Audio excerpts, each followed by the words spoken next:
যুদ্ধ চলছে, চারদিকে উত্তেজনা। কিন্তু জানেন কি, এই সংকটের মধ্যে প্রতিদিন প্রায় $14 কোটি আয় করছে ইরান। গত প্রায় 1 মাস ধরে যুক্তরাষ্ট্র ও ইসরায়েলের সঙ্গে তীব্র সংঘাত চললেও থেমে নেই ইরানের ঐতিহাসিক চাকা।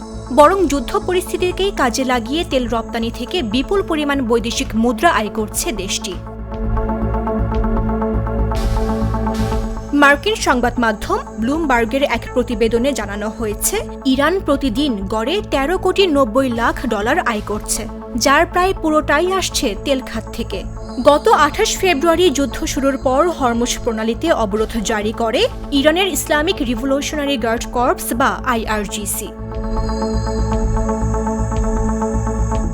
বিশ্ব জ্বালানি বাণিজ্যের জন্য অত্যন্ত গুরুত্বপূর্ণ এই রুট দিয়ে প্রতিদিন বিশ্বের প্রায় 20% তেল ও গ্যাস পরিবহন হয়।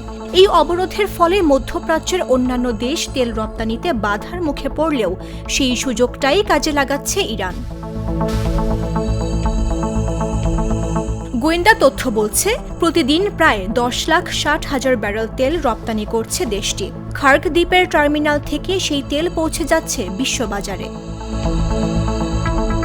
অন্যদিকে যুদ্ধের কারণে আন্তর্জাতিক বাজারে তেলের দাম বেড়ে প্রতি ব্যারেল $100 ছাড়িয়েছে, যা ইরানের আয়ে বাড়তি গতি এনেছে। শুধু তাই নয়, হরমুজ প্রণালী দিয়ে চলাচলকারী জাহাজ থেকে টোল আদায় করেও প্রতিদিন প্রায় $20 লাখ আয় করছে ইরান।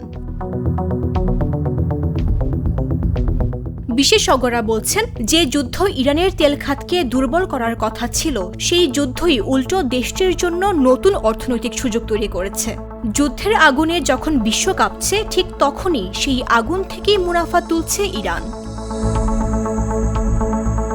মামদুহা রাইসা, জাগো নিউজ। দুধার চকলেটে একাকার হয়ে ওঠা প্রাণ লেয়ার সম্পর্কের মিষ্টি ম্যাজিক।